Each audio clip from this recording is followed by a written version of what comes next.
And good morning or afternoon or evening, everyone, wherever you happen to be. Yes, it's really, really honest to goodness me.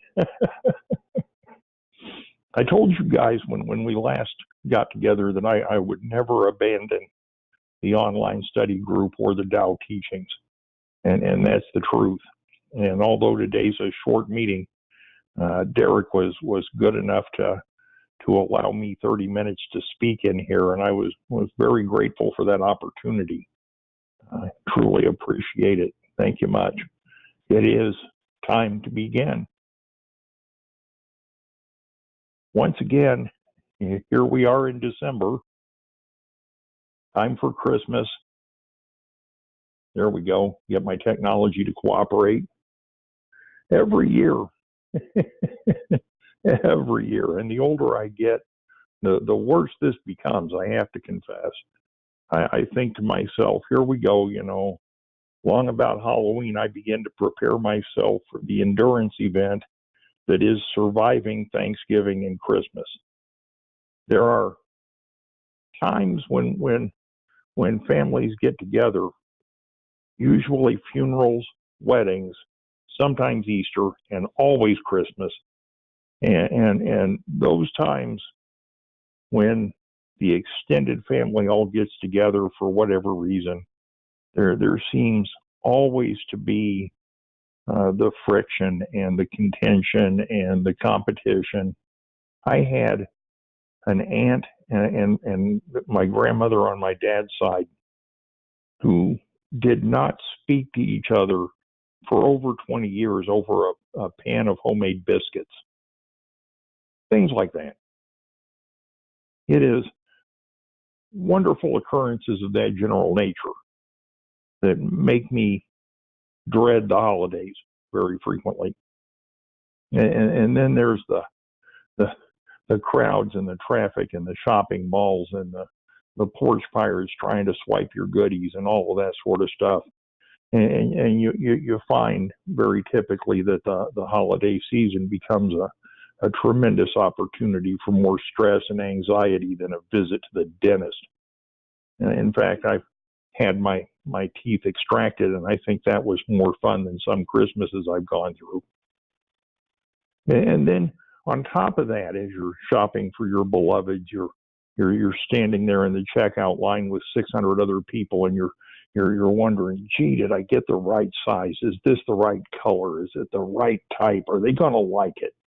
And you second guess every choice you made while you were shopping. And then you bolt out of the checkout line so that the 300 other people behind you can now all go before you do, rushing back through the aisles to try and find something better. And if any of this sounds familiar to you, it's because it's an all too common occurrence. I wish we could do a hands up thing, and I know we can't.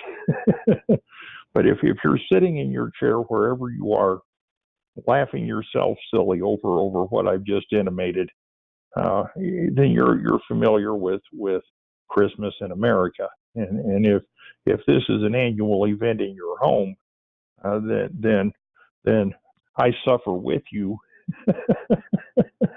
And we're going to attempt to answer the question, how does a person, all of us, maintain focus on the Tao teachings while we're metaphorically swimming through the ocean of suffering that is Christmas in America? And yeah, the ocean of suffering is not necessarily an inappropriate term. Try to get a Hatchimal away from somebody. Oh my goodness. In the quest to do something really good and beneficial for somebody else, in the quest for the perfect Christmas gift, we very often lose perspective. What we're looking to try to do, what we're seeking, is to bring a measure of joy and happiness to those we're shopping for, our children and parents and grandparents and aunts and uncles and cousins and all of those folks. But in the process, we tend to restrict our choices to what can be found in the store. And it's a natural tendency on the part of all of us to consider the wants and desires of others through the filter of what we ourselves would want. And so I find myself gazing longingly at a new buck field knife, and I'm thinking, yeah, my wife would love this in an outboard motor. If I give her those things for Christmas, I'm going to be murdered accidentally in my sleep. It's kind of an extreme example, but it's funny. The other thing is that way too often we break the bank trying to fulfill an illusion, which is that imaginary perfect gift for everybody that we know and love.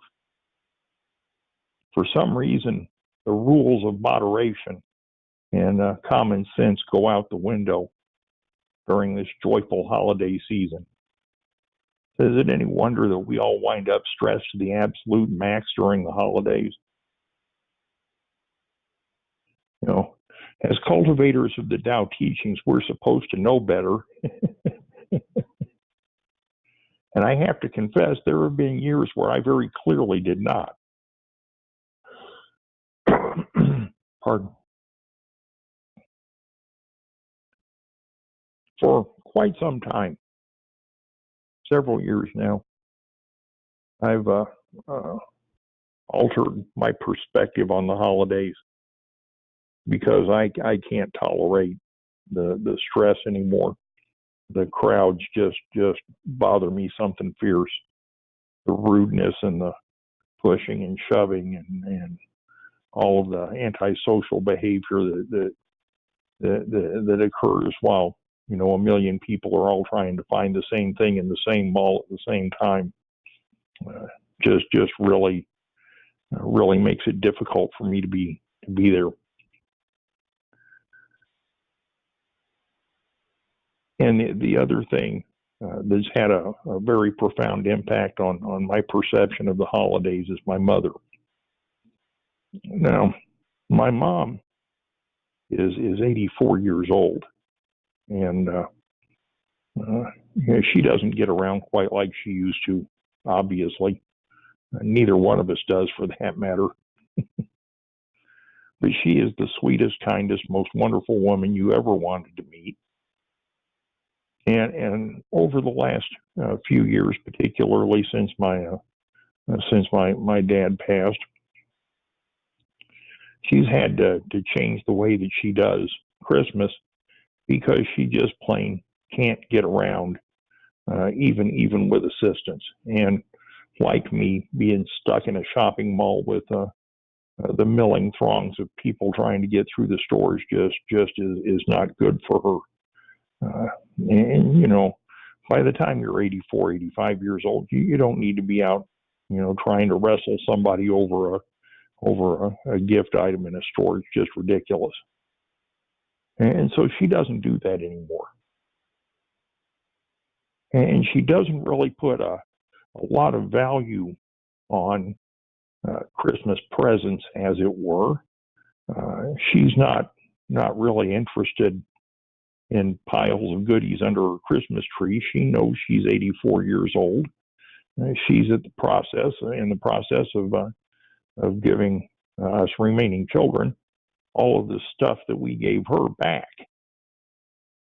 which is informative in and of itself, but that's a whole nother story. So knowing this, yeah, I thought to myself, gee, what can I give her that's going to be meaningful and useful and worthwhile to her? And what I thought was, you know, gee, you know, maybe reconnecting, maybe spending some time talking, spending some time visiting. Man, not making her run around somewhere to do something, but just the gift of my time and my presence, you know. Before I continue, I'm going to digress for just a second. My Aunt Elizabeth, who's significantly older than my mom, I'm not exactly sure how much older, actually remembered the time before airplanes and cars. And I was fortunate enough to be able to sit and talk with her when I was younger about her memories of a time in this country before widespread electrical service and cars and airplanes and indoor plumbing and all sorts of other stuff. And it was fascinating to listen to her talk about those things. My grandparents, my mom and dad's parents, lived through the Great Depression. And while that was a really painful and traumatic time for this country, the stories that I learned from them, the things that I heard, especially from my granddad who came over here from Germany shortly before Hitler took power. You know, the history and the lessons and the stories that they would tell me were once again just fascinating. I could sit and listen to them for hours. And it created a bond between me and my parents, well, my mom anyway, and my grandparents and my living aunts and uncles who wanted to take the time to sit and chat for a while. And that gift of intimacy was something that didn't cost any of us a penny. It didn't put a shiny package under a Christmas tree. It didn't brighten a home or add a single iota of material stuff to a house. But it was worth more than anything I ever could have purchased. I learned things talking to my mom that helped me deal with the childhood full of abuse at the hands of my dad. Things that she knew that she never could have said while he was alive. She was able to tell me after he passed.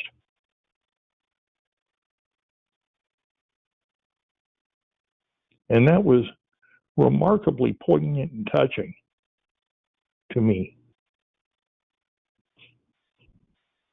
There were things that I could do for her around her house, although Lord knows she wouldn't call me if the place was on fire. She and I've talked about that too. Where she just appreciates having somebody who's, 2 feet taller than she is and a whole bunch stronger to help her move whatever needs moving. Or to help her get around somewhere. Now, okay, my mom and I are rather closely related, but I'm going to tell you guys,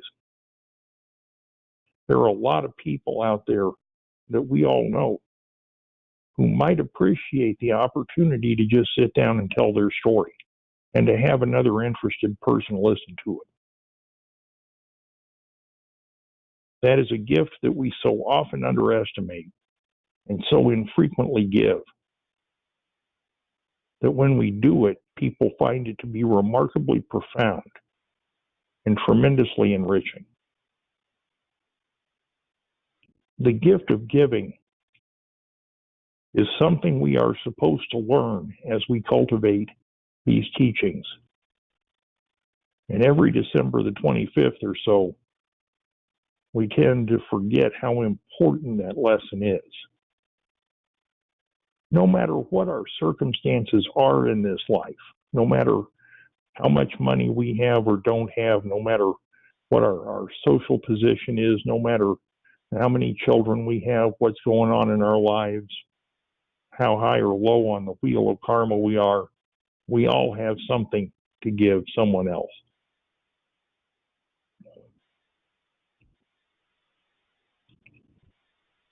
And the most important lesson to be learned from that is that as we give from our heart,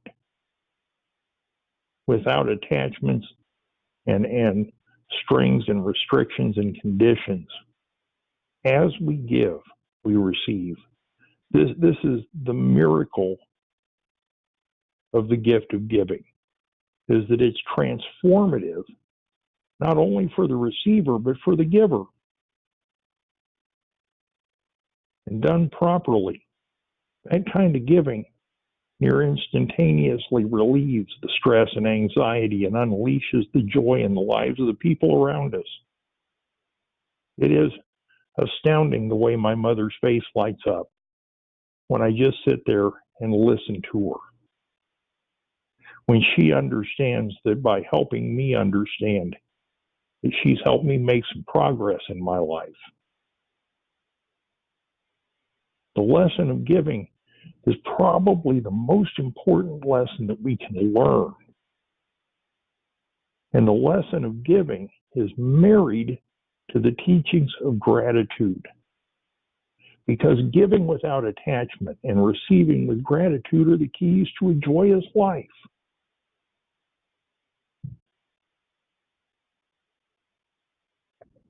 Take just a moment to contemplate that.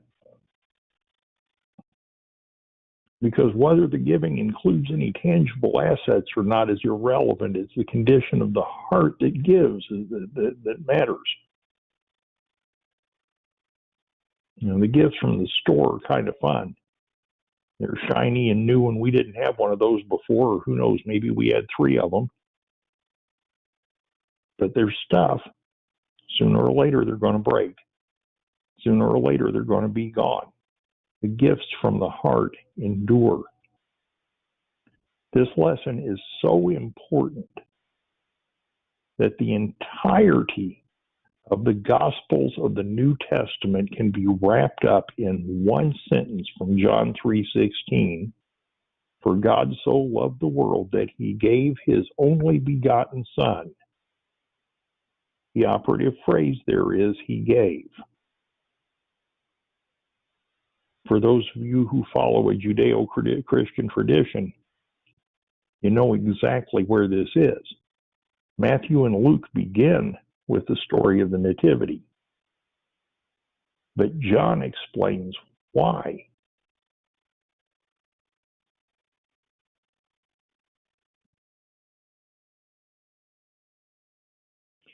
So, you know, as we hustle through the holiday season this year, and we will, because it can't be avoided, let's stop every now and again and remember what really matters. Let's be thankful for what we have and what we receive, and try to bring some peace and some joy to those around us. Let's try and exercise a bit of moderation if we can in our spending, both monetary and emotional. You ever notice how right after Christmas you're just emotionally drained and you want to crawl into a corner somewhere and sleep for 2 days? Yeah, that's not necessarily healthy. And so maybe we can avoid the debt in both categories this year. And above all, remember that this may be the perfect time to mend a fence or to reconnect with somebody you haven't talked to in a long time, or to give the gift of your time and your presence. And the people that we have in our lives may not be there for forever. You know, some of them are going to pass before we do, and we're going to go before some others. So, yeah, if you want to do that, if there's somebody out there you need to talk to, if there's somebody out there you haven't seen in a while, the time is now. The day is today. Tomorrow's not a promise, it's a hope. And yesterday is gone. So make good use of today and have a wonderful and blessed Christmas and a very, very happy and prosperous new year if I don't talk to you before then. Thank you so much for letting me share with you. As always, I truly appreciate it. Thank you.